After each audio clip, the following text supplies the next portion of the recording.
Welcome to Power Women of the Trades podcast. This show is all about breaking barriers and changing the game. Our guests will feature some of today's most successful female entrepreneurs and other advocates of our industry as well. Because if there's one thing we know for sure, female-led entrepreneurship drives change on multiple levels. We want to empower women in the trade industry like you so you can maximize your potential, stay balanced, achieve long-term success, and claim ownership over your life. Let's get started.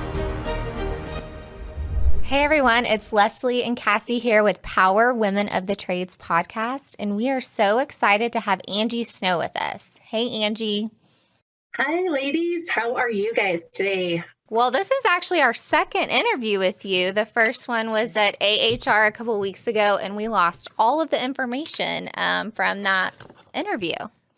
So it was a practice. We get to do it again today. It was a practice, but I think that what's really great about us getting to talk to Angie is we're both friends with you and have like a personal relationship with you. So I think it's just so exciting to talk to you and get to just find out more about you and share that. And I think also Leslie and I are a little guilty, and when we do that we forget to, make sure that our audience knows who you are too. So who are you, Angie? Who are you?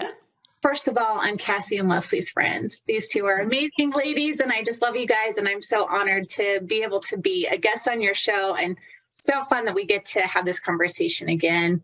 I am from Utah. I'm a contractor. I have been in the trades for about 17 years now. My husband and I ran a business, and we loved it, and we were recently acquired, and it has afforded us opportunities to get to do so many other amazing things. My husband is still the general manager of Western Heating and Air and now Plumbing. And I am a full-time industry advisor for Service Titan, which I love. I love working with all of our customers at Service Titan. I love working with the team at Service Titan to build a stronger platform for contractors to help them run their business and have those insights and be profitable and grow their revenue. There are just so many great things we can do there. So I love it. And then I think she forgot business coaching on the board of Women of HVACR, and then a founding advisor for Women in Pipe and Plumb. That's right. Yeah, I've had a lot of fun, different seats to fill, which has been so fun. I just rolled off the board of directors for Women in HVACR. I sat on that board for 6 years. So fun to see that organization grow and to see the visibility and that we could bring to women in HVACR, and so excited for women in plumbing and piping. We've had so many women that came to Women in HVACR that only did plumbing, kind of like you, Leslie, and they're like, what about us? I do plumbing, but I want to be involved with these women. Yeah, that was like when we heard about Women in Pipe and Plumb. I was excited about that because, we started in HVAC. We do plumbing now as well, but we started HVAC. And so Leslie, I was super excited about going to the conference and being a part of Women of HVACR. And then Leslie's like, well, I'm going. And I thought, I hope she felt welcome. And I hope she felt like it was a good choice for her to go, knowing that she was only plumbing. And so then when she called me out of the blue and was like, hey, Women in Pipe and Plumb is coming. It's a real thing. And then what do you think about Power Women of the Trades podcast being a founding sponsor? And that was just a huge moment for us to just put our money where our mouth is and take that leap with you guys. And so we're super excited about that. And can you tell us what is it? What is Women in Pipe and Plumb? Well, I first of all, thank you for your founding sponsorship and being a partner with us. I think you guys are the perfect partner for us because all of our goals align. In Women in Plumbing and Piping, we are a place where we're trying to empower women in the trades, find a place where they belong. So it's all about inclusion, supporting these women from the field all the way to the boardroom. Whether you're in the business, you're out in the field, we want you to have a place where you belong and where we can empower each other and grow together in specifically plumbing and piping, but across all the trades. So I love that our vision and our values and our mission aligns there. We do have 4 pillars that we really focus on in Women in Plumbing and Piping. The first one is mentorship and inspiration. The second one is networking and connections, just helping people find their people. The third one is recognition and scholarships. And then our fourth one is education for personal development, for empowerment. We want to help educate these women so that they can be empowered to take that next step in their career or whatever lies ahead. What kind of, okay, so I know WHIP is just getting started, probably getting some kinks worked out. What's on the horizon for the rest of 23? How can people get involved now? Is it strictly virtual? Are there going to be any in-person events? Kind of what's going on the operation side? What are the goals for 23? Great question. Well, the first thing is we've got a special community just for our members. So think of it as like a Facebook or a social community place just for our members where they can go on, ask questions. And it's kind of a safe environment where you feel vulnerable and safe to ask these types of questions so that you can get honest responses. Like this is an issue I'm seeing in my business right now, something you might not want to put out on social media, or you might not feel safe in other places to do that. So we have this community. It's all virtual. All of our members have access where we can share and grow closer together that way and empower each other. So there's that, which is an amazing platform. We do not have an actual conference scheduled for the year, but we will be at several events, several industry events throughout the year. So we're kind of working through that. We do have some founding advisors. Each of us are going to be at some of those events. So hoping to be a voice there to connect with some of our members. And then every month we have webinars and we have virtual platforms for people to come and join us and educate ourselves to help us get to that next level in our career and just as women who are focused on plumbing and piping. So those are some of the things that we're. And so tell me, sorry, I interrupted you. What is the website, or how does someone get involved? And we'll probably post a link, I'm sure, on this episode too. Yeah, hopefully you can put the link in. It's womeninplumandpipe.org. Womeninplumandpipe.org. That's Love a it. tongue twister. It is. Plum and pipe. Womeninplumandpipe.org. And Kim Gill, who's our executive director, she has really helped us launch this. She's really helped build a vision for this. The other advisors, we get to meet together monthly and discuss some of the plans. We've only had a few meetings because this is still such a new, fresh group, but I'm already so excited to learn from these amazing women. I told you guys last time we are launching plumbing at my company this year. We've just hired our first plumber. I'm so excited. We've got our plumbing manager. We've got the truck ready to go. It's happening and I can't wait. That'll be exciting. I can't wait to talk to you in a couple months and then in 6 months when we get to hear about how plumbing is working.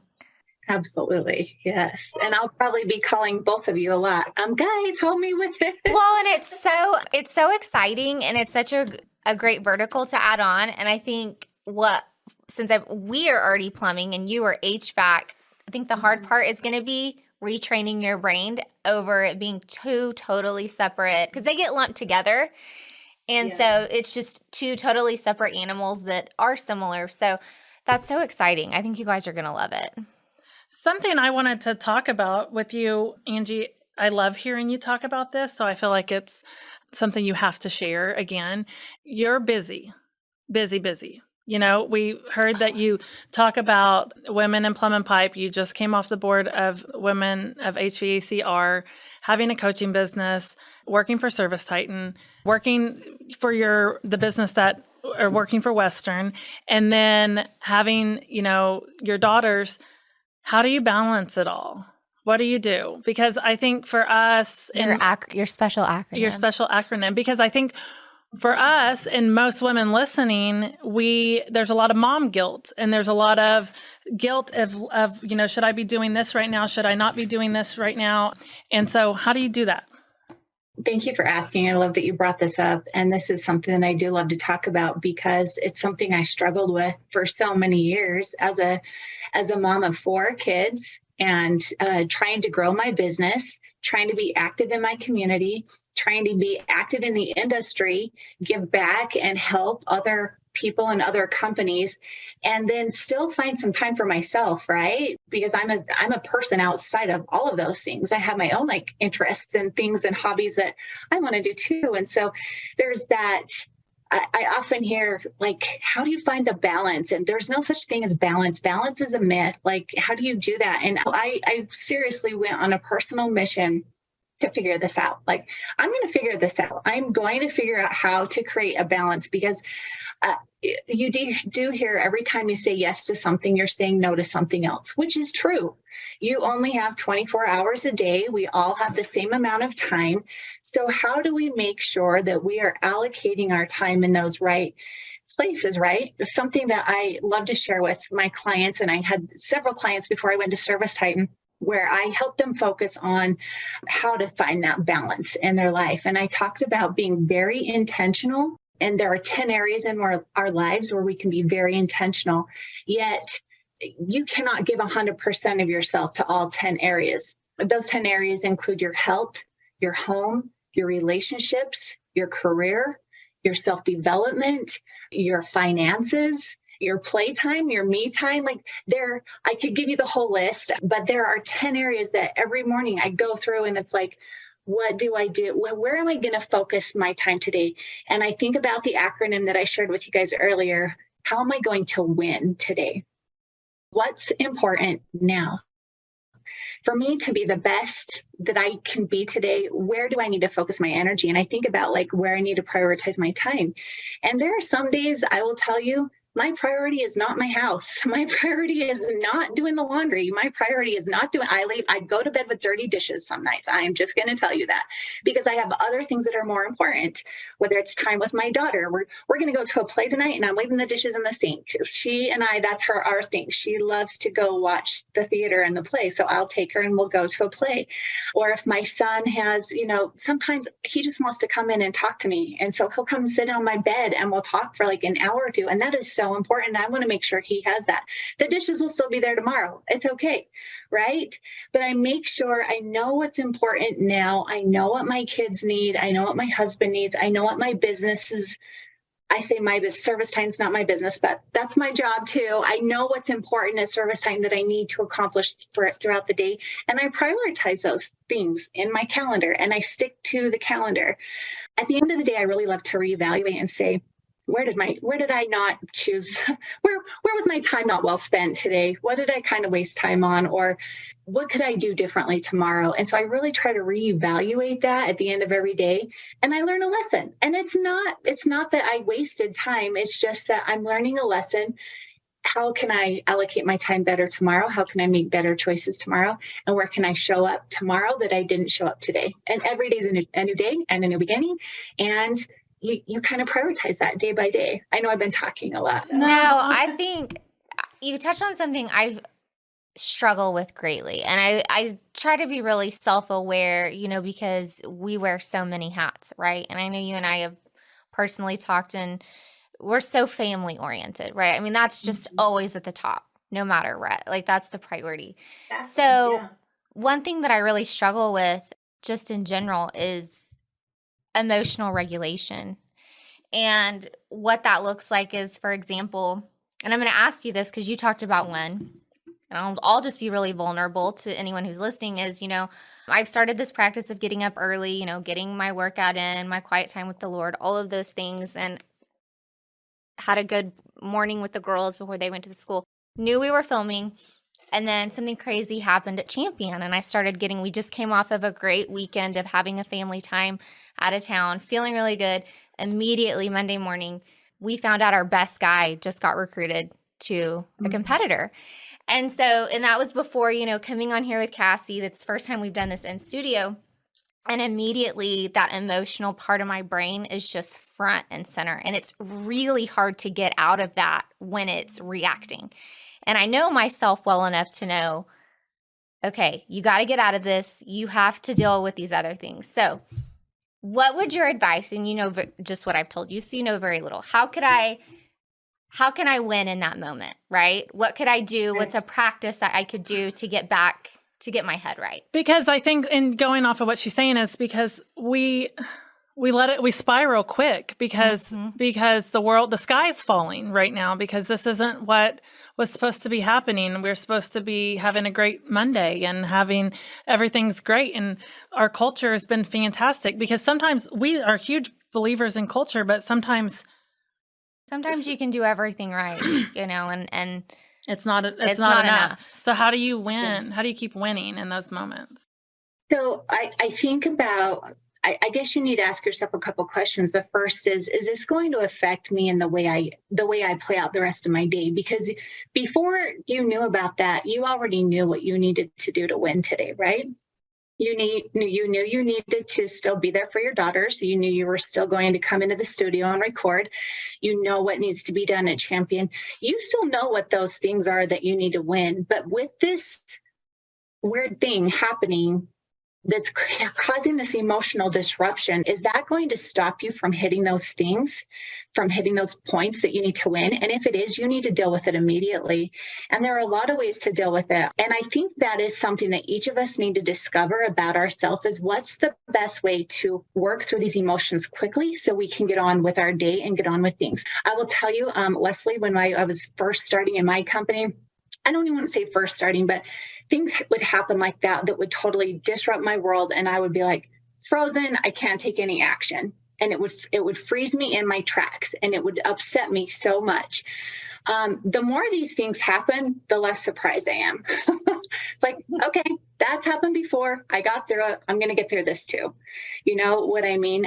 But when these things happen, it kind of stops you in your tracks. And if it stops you to the point where you can't take action on the other things you need to do to win, you need to find a way to release that negative emotion, whether it's journaling about it, whether it's taking some time outside on a walk and just processing, whether it's one tactic that I love to use, and this one works so good for me, I would encourage you to try it, is I finish the conversation.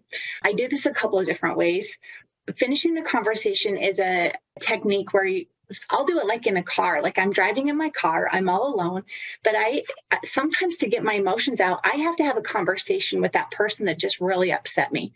So thinking about the plumber that just left you, get in this car with me, we're going for a ride, and I'm going to tell you, and you just let it all out, and you let them have it until you have nothing else to say to them.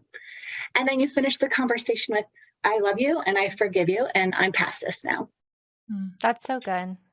And you know what? I don't know how spirits speak to spirits, or if that's even a thing, but I tell you, I'm always in such a better place because I've said everything I needed to say without saying it to that person to their face. But I've imagined they're there, I say it to them, and then I get past it and I move through what I need to move through. You have to move through the yuckiness. That's what emotion is. It's energy in motion. And if you get stuck with those emotions, you have to move through those emotions or your energy gets stuck. That is so profound. It's so just like hearing you say that in such a logical way, just hearing it. And even if our head knows it, because like logically our head will know these things, in that moment, you're not thinking with that CEO part of your brain, and you're right. I can feel something happening to my body in those moments. And yeah. I'm more on the other side of it now as I've gotten older than I say when I was younger. I wish I would have known. But you're right. It's working through those emotions so that you can move on. It's not discarding them. It's just like working through them quickly so you don't get stuck there. And to be honest, I get stuck there. Yeah, and I think, a lot of times I can get stuck in this stuff because I think all women get stuck there because we're like, the sky's falling, and we have been told we are hot-headed or loose cannons or women who have emotional. We're so emotional, and we are emotional, and we do process differently. But I also think sometimes our reactions come from the expectation of our reaction. Like everyone's going to expect me to blow up here or expect me to do this, and I am the world's worst at. And I've really been working on this, but so I'm trying to reframe my words and be better at reframing. Angie talked about, wasn't that part of your speech at Women in HVAC was how we talk to ourselves and saying different. So now I say I used to be the worst at being a hothead and spiraling out of control. And I still have moments, but I've gotten so much better at just like stepping back or using my network. And I don't want to, Leslie and I are great at talking to each other when we're going through things, but we also recognize we're dumping on each other at some point. And I don't want to mess her day up. And then she doesn't want to mess my day up. And then, I mean, Angie, I've called you and I've talked through you, and I just needed to like get it all out and then be done. And I think you saying, maybe even yelling at that person in the front seat that's not there is, look like the dummy down the highway driving, maybe, I guess. But just pretend you're on Bluetooth. Whenever I get it out, sometimes I'm much better and I don't need to talk about it anymore. Get it out. And whether it's yelling at someone that's not in your car, sometimes like for me, it's exercise. I will go exercise and I will think about it. Sometimes I imagine I'm talking to them on my phone, or I will just, because I had like this horrible experience at like an oil and lube changing place, like to get my oil changed in my car. And I was so mad at them, but I couldn't, like, what am I going to do? I'm not going to go back there again. So I made this recording as if I'm leaving them a voicemail about what a horrible, and then I just deleted it when I was done, and it was out and it was gone and I never had to see it again. Some people have to go chuck plates at a wall, like go to your Goodwill and go buy cheap plates. If that's whatever you need to do to get that out, you have to get that out. And I appreciate the fact that you realize dumping it on someone else is not a good way to get it out. You're just your blah on someone else. But I mean, that's true. But at the same time, I don't want people to confuse that with you can't, because I know that there's definitely people in your life that are going to help walk you through it. But it has to be someone that you love and trust and that wants the best for you, because I do think when you really love someone, you have to speak truth into their lives. And so there are many times that I've had to go to Cassie and she's like, okay, here's what we know. Here's what our experiences told us when this happens. And it's almost like just having a voice of reason, I guess. And it's so funny when I talk to her, she'll be like, well, we'll walk through it. And then she's like, okay, love you, bye. And I'm like, did we make it through it? Are we good? I did. Yeah, she did. She managed it. She got through. We got through it. But that's so funny. No, you're right. It does. You do need to have that safe person you can talk to and be like, okay, will you please just listen to me right now? I don't need solutions. Because for me, that's my husband a lot of times. He's my safe person. I go to him. I'm like, I know I can tell you this without you, internalizing it all, which that's the key, is to be able to have someone that is a good sounding board that can help walk you through it. Because when we get in that emotion, we're not thinking right? Like we're thinking in these kind of crazy ways. And so to have someone listen, walk you through that and help you get through that, whether it's a therapist, a close friend, a spouse, a family member, somebody like that can listen, but listen with a shield so they don't internalize it and it can all just seep off. Yeah. And I don't know if you've seen those TikToks where it's like, when someone's telling you a story, don't try to tell a story to match their story. And I'm so guilty of that, right? But what I'm trying to do is I'm trying to relate to you so you can understand that something that I've had the same experience or I've made it through the same experience. And so I can't always agree with that. Don't share the experience. But because I think that does help. But I think sometimes we do just need to step back and say, they don't care about my story right now. Just listen, because every once in a while I'll catch myself, specifically with Leslie, where I'm just trying to relate to her of like, it's fine, sweetie. We're making it through it. We're fine. Okay. But she doesn't really, are we? Are we fine? But she maybe right now doesn't need to know my story, or maybe she does, because sometimes she's specific. Has this happened? Well, it's usually in the context of what we're talking about here is work stuff. And I'm like, has this ever happened to you? And what did you do? Yeah. Mm-hmm. Like, what am I doing wrong here? Or am I? Yeah. Like, I want to know if I am. I need someone to speak truth. But it's funny you're talking about how that person is your husband. And it's making me really appreciate Brent right now, because I am an emotional person, which to me, that isn't an insult. It's a compliment. God gave me emotions and made me in his image. Absolutely. But I will tell him something and I will just be all worked up. And he will just be so calm, and he will literally say, oh, well, it'll be fine, and move on in his day. And I'm thinking, why aren't you getting emotional with me? But he's so right, because it's a balance. He balances out my emotions. I don't give him enough credit. That is honestly. Oscar Pound. Right. And I'm just like, no, we're fighting. And he's like, no, it's fine, and he always reminds me, God didn't get us through this far if he's not going to get us through this. And I'm like, why are you being so rational? Just be mad, and we're being mad right now. Did you mad. not get the memo? We're being mad. I know, but don't we need that sometimes? It sounds like we all have very similar husbands that can just listen, walk us through it, and just so grateful that we all have that. So this is a good segue into why husband and wife teams can be so powerful running a business together. I think I'm not ever guilty of this, about talking about how hard it is, but honestly, it's true, right? It can be a perfect balance of two people with opposite strengths and weaknesses being successful running a business together.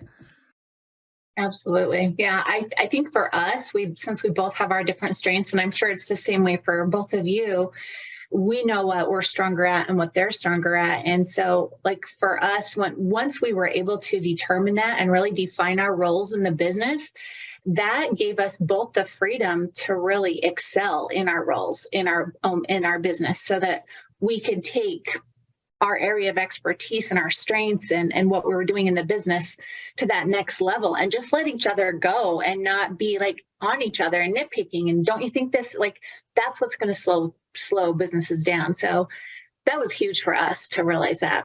Okay. I have a question because you brought it up earlier. I don't know how we're doing on time.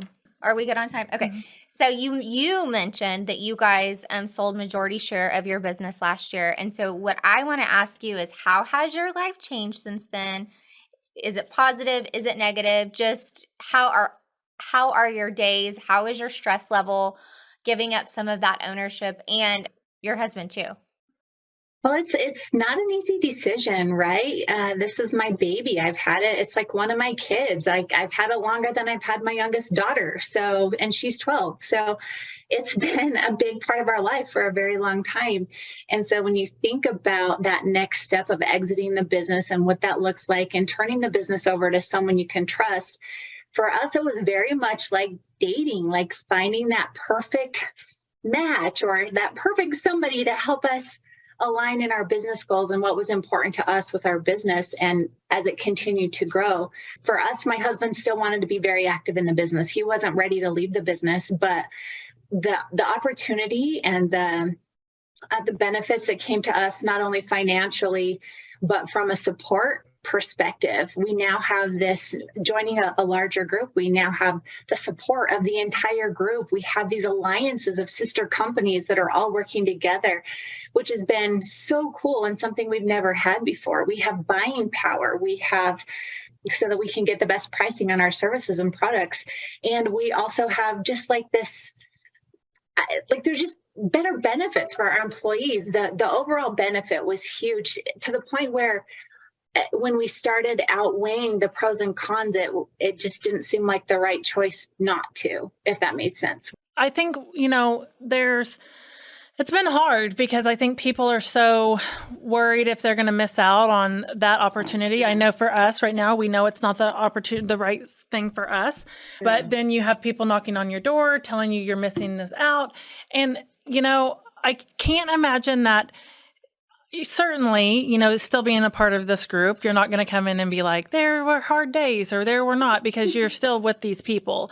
Yeah. But was it an easy transition? Was it a struggle? Have you, because I think the question for me is, do you feel like your stress level is better, or is it not any different? Or, are you sleeping better? Ultimately, it comes down to, that's how I measure my day, is when we go to sleep at night, how are we feeling, So yes. So in answer to that, yes. I can't even count how many nights we didn't sleep because of, am I going to make payroll tomorrow? Where are we going to get the jobs? There are so many stressful things when you're an owner of your company, right? Like it just never ends. And so in that aspect, yes, it's been a lot better. But some of the things that were different in the transition, I wanted to make sure my employees were taken care of. So that was a huge, if I can see that by making this move, that's what I wanted to do. And ultimately that was the decision that helped us do that. And the financial freedom that we have now from making that selling the business that way. It was such a blessing for us. The second thing, though, some of the things that have been a little trickier with the transition are we have a boss now. For 16 years, I've never had a boss. Now that I'm a service titan, I have a boss, but at the group, we have a boss, which you can say that's good or bad. But some of the good things are they're holding us to this high level of accountability that we used to be the only ones that did that. Hey, here's our goals. How are we doing? Are we hitting our goals? And now we have a group that's helping us do that as well. So that's a different thing. So you've got to be ready to have a boss, someone to report to and be accountable to when you get ready to transition the business that way. Also, different things that they want to try is they're trying to align all of the companies in the group. We're going to get everyone doing this the same way, this the same way. So there's been a few operational things that we've had to change that have been a little difficult, nothing we couldn't manage. But as a company grows, it changes. You just have to know that. So that's the goal. We're growing. We're changing a few things. So we've changed a few personnel things. We've changed a few operational things. Overall, everything has been really positive. It's just how's your ability to adjust to some of the changes that are going to be made and need to be made in order for you to continue to be a successful company in this new realm of a group aspect. I feel like sometimes we get into this. Yeah, there's going to be you're a little bit trading stress, right? Like it's a different stress, maybe not the financial piece, but you're still, you are held accountable to someone. So that's a new stress. And that's a stress that, sometimes I get in my own, like, even with our business coach, which I pay them to tell us. And sometimes I'm like, I'm my own boss, sir, And so I think that that's something that we forget is, the money's one thing, but you're trading one stress for another, and what's that going to look like for you? And so, I think that that's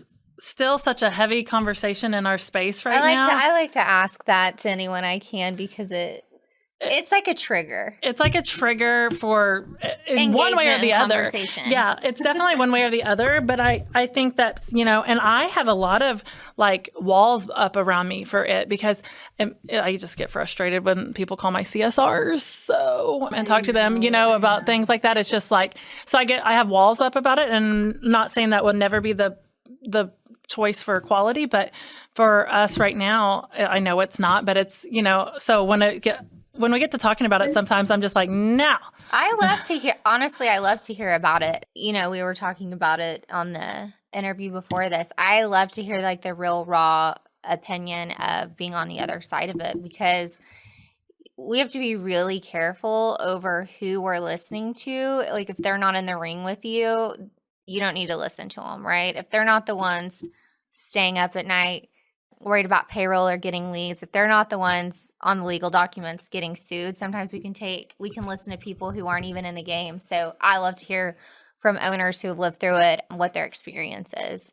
For me, I just like to get 100%. I like to get the scoop. I love that you asked that, because I think everyone's going to have a little bit different experience, and everyone has different goals, and everyone has a different timing, right? Like I look back at our business and we probably could have built it a lot faster, but it goes back to that balance and priorities. My priority was my family. They're only little ones. If I'm spending all my time focusing on building and growing my business right now, I'm missing out on a lot of things with my family. So Ryan and I were very intentional about the pace at which we grew our company, knowing what would be asked of us, because while that was very important for us and a big part of our life, our family came first. And so now that our family's getting older and we have kids moving out, and we have more time to do that and scale. And we also have other passions, coaching, consulting is a big passion of mine, And so I'm ready for something new.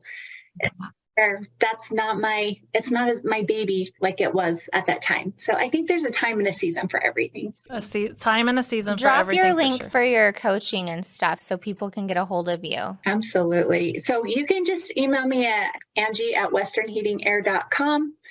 You can contact me there. I have snowbusinesscoaching.com as our website. It's not something that I keep active because I'm not actively coaching a lot right now. I'm an industry advisor at Service Titan. And so a lot of my coaching comes directly through Service Titan to Service Titan customers. And then you're on LinkedIn and You're all active the on things. socials, yeah. Active on social, so come find me on LinkedIn. That's right. So, Angie, we love you. I always We enjoy, do. I always leave my conversations with you. You're like a ray of sunshine. Yes, for sure. That's probably the best compliment you could ever give me. And I feel the same way about both of you. So thank you. Thank you for keeping thank you for keeping me grounded some days. And I just appreciate all that you've shown me and taught me and through the industry, and just being willing to just show me the way, because sometimes you just need someone to set you down, and you've definitely helped me through those. So I guess to wrap us here today, what is next for Angie? Like, what are your goals? What are you doing? What's your 90-day plan? My 90-day plan changes. No, I'm just kidding. I'm really focused right now on a lot of my John Maxwell certifications. So I recently have been certified as a speaker. I'm getting my coaching certification next, and also working on a couple of other fun little projects with John Maxwell with that association. And I'm loving it. I'm going to start a mastermind, which is a personal growth mastermind. So it's going to be limited in spots. I want to keep it small and intimate, about 10 to 12 people in the group, where we develop personal growth plans for the individuals in this group. So that's what's next for me. I'm excited about it. And also just on the road with Service Titan, doing our Toolbox Lives in Nashville, and hopefully more to come. But I'm loving being part of the Service Titan team and helping contractors do better in their business by utilizing everything that Service Titan has to offer. Well, anyone who meets you is blessed. And if you've not ever met Angie, if you see her at an event, she will talk to you. She will stop and make you the most important person in the moment. And I love that. And so thank you so much for hanging out with us today, and re-recording with us. And I think this conversation, the first one was great, and this one was even better. So thank you so much. Thank you both. Appreciate you guys. Bye, Angie.